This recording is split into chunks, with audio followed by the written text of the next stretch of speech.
There's a new group of scientists called evolutionary psychologists, and they're interested in how human evolutionary history affects the way we think today. Now, keep in mind that that means 4 million years of evolutionary history, a time during which we were almost always roaming the plains and forests of Africa. How does that affect the way we operate today? They've been looking at things like mate choice, different kinds of standards of beauty, social exchange. And they have a very long way to go before they can prove some of their ideas, but they're still some of the most interesting and provocative issues around today. Evolutionary psychologists begin by pointing out that, regardless of the culture in which we grow up, we all tend to respond the same way to a surprising variety of things. Most of us find spiders unpleasant, certain body types sexy, and particular smells disgusting. All, they say, are legacies of our evolutionary past. If we ask, for example, do rotten eggs smell bad? It's just a molecule, hydrogen sulfide gas. It doesn't have the smell. We have evolved a brain to generate a negative feeling for something that's detrimental to our gene survival. This indicates biological contamination, right? If you were a dung beetle, the smell of rotten eggs might smell wonderful to you because the smell doesn't reside in the molecule. It resides in the evolved brain.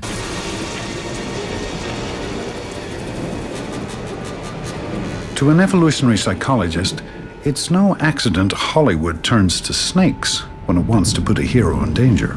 Snakes. Why did it have to be snakes?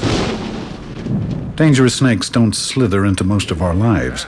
Still, more than a few of us share Indiana Jones's instinctual fear. You go first.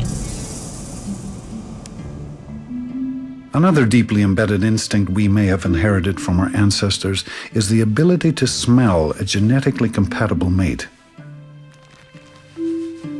In one unusual experiment, scientists had young men sleep in the same t-shirt for a couple of nights, until the shirts were infused with their unique smell.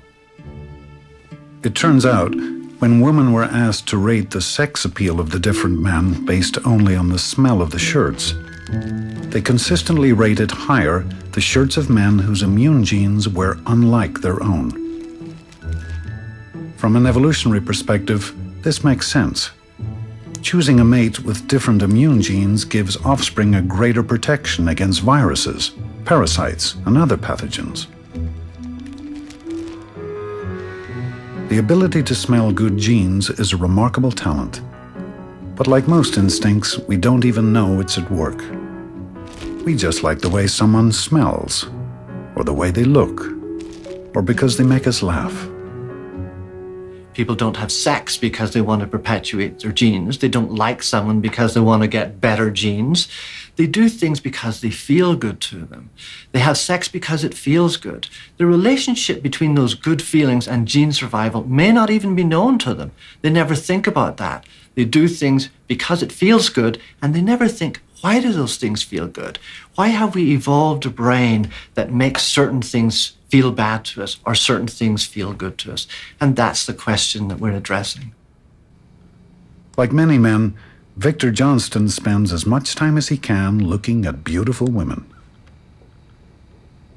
But for Johnston, it's an academic pursuit, part of his effort to understand the evolutionary roots of beauty. You have to remember that beauty is a bit like sugar. In a hunter-gatherer world, the source of sugar was ripe fruit. So if you like the taste of sugar, you got a very nutritional diet. And now we've separated the sugar from the nutrient, the sugar's actually killing us. It's bad for us. And yet we still have this preference for it. Well, beauty may be something the same. Beauty is just a configuration of facial cues that we find to be attractive. These are cues that are telling us something about that individual, something biologically important. People like very full lips, and these are due to estrogens at puberty. And they also like females with short lower jaws and narrow lower jaws, and this indicates a low testosterone level. And that combination of high estrogens and low testosterone is correlated with fertility. In a hunter-gatherer world, it was important to detect these cues. But in today's world, we can manipulate fertility. We have fertility drugs and contraception. It doesn't have the same importance. but we still react to it. It still affects our behavior. The next face I want you to find, Sarah, is the face that would be the most attractive male face. Woohoo! The most attractive male. Yeah, the most attractive male Shouldn't be face from too this range of face. To study facial preferences, Johnston constructed a computer program that scrolls seamlessly between a sexy, fertile female face and a macho, virile male face. That guy looks like he's right out of prison. He's not He's very gonna popular. hold up the, yeah, he's not very popular. I'd like for you to find the best possible mate for a short-term relationship. Short term, okay. A secret weekend. Tends to be more masculine and pretty far down there. For a short-term Probably mate, they want someone who's got a lot of testosterone markers on their face compared with a choice for a long-term mate. So whenever people are looking for good genes or a short-term relationship, they seem to be looking for these more masculine characteristics, but not so when they're looking for a long-term mate. They're looking for maybe a softer, kinder person for a long-term relationship. Maybe someone that's kind of a little bit protective, help me out, watch over us. Johnston tested many of his subjects more than once. To his surprise, he sometimes got different answers on different days. When was the first day of bleeding for your last period? It turns out that when women are ovulating and the chances of getting pregnant are high, there's a consistent shift in what they find attractive young in here. toward a more masculine-looking male. I want someone at least my age. Just like with the songbirds, that's when the unconscious lure of those good genes is strongest. There, that's the one. Of all the claims of evolutionary psychology, none are more sweeping than Geoffrey Miller's. He believes the human brain, like the peacock's magnificent tail, is an extravagance that evolved, at least in part, to help us attract a mate and pass on genes. The human brain is the most complex system in the known universe. It's wildly in excess of what it seems like we would need to survive on the plains of Africa. In fact, the human brain seems so excessive that a lot of people who believe in evolution applied to plants and animals have real trouble imagining how natural selection produced the human brain. All the other species on the planet seem to get by with relatively small, simple nervous systems that seem tightly optimized just to do what the species needs to do to get by. I think people are perfectly sensible in being skeptical about the ability of selection for survival to account for the human brain. I think there was a sort of guidance happening. There was a sort of decision-making process that was selecting our brains.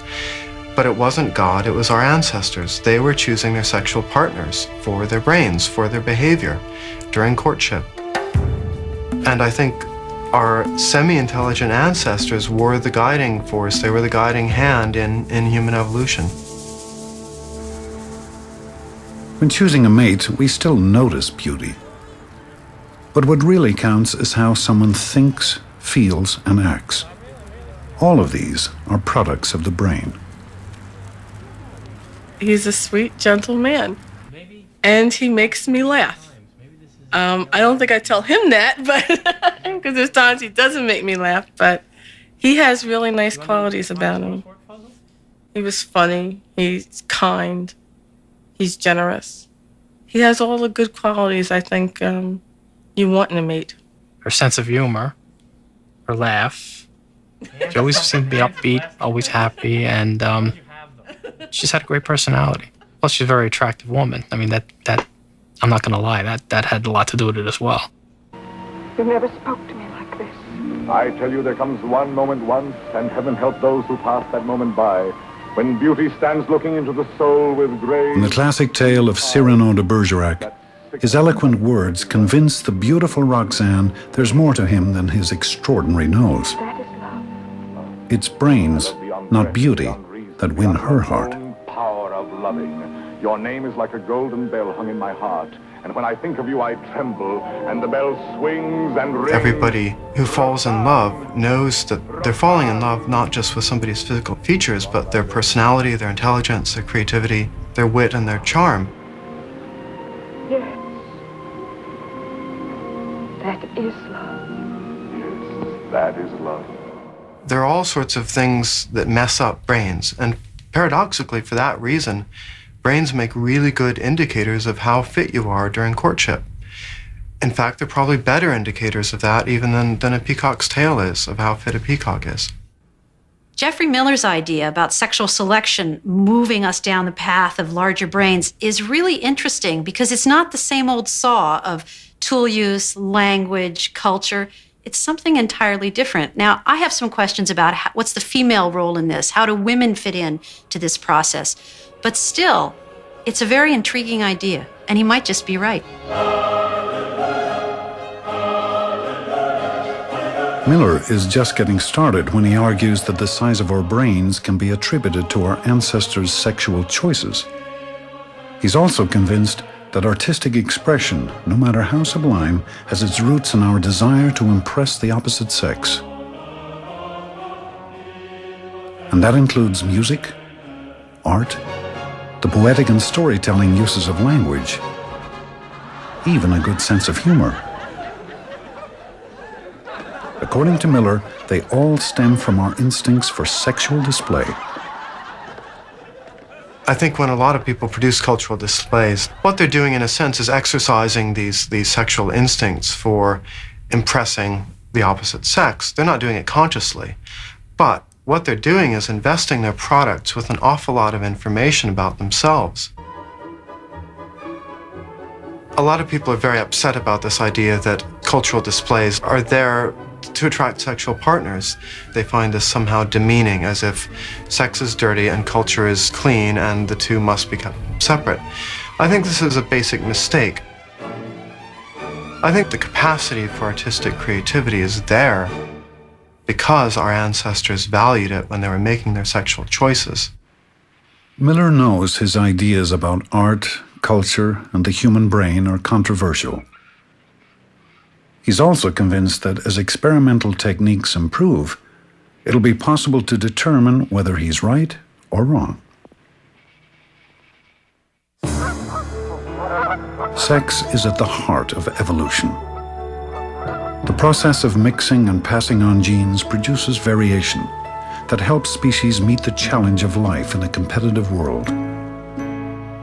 Sexually selected variations are those that help individuals find mates and successfully raise young. That's how, for humans, sex became fun and parenting rewarding. Those of our ancestors who took pleasure from sex and satisfaction from parenting had more surviving offspring than those who didn't. That was true generation after generation. These traits are now almost universal. Even if we choose not to have children, we still enjoy sex. And even when we adopt a child who doesn't carry our genes, we can still find parenting rewarding. The infertility specialist said to try a different option. And so that's what we did. She's my baby. The fact that Sharon didn't bear her or I didn't father her. That's the physical thing. Parenthood is so much more than the physical. The physical is the easy part. Tell mommy I want a satellite dish. Yeah. Tell her that's what you want, because that's the only way I'm going to get it if you tell her. Humans are the only species in which adults will care for children who are not biologically related to them over the long term. What would you like? With our highly intellectualized brain, we have taken this compelling biological urge to mate and reproduce and care for children and translated that onto children with whom we share no genes in common. I tease Sharon. She's the new woman in my life. I've never thought I'd fall in love with another woman, but she's the new woman in my life, and I wouldn't have it any other way.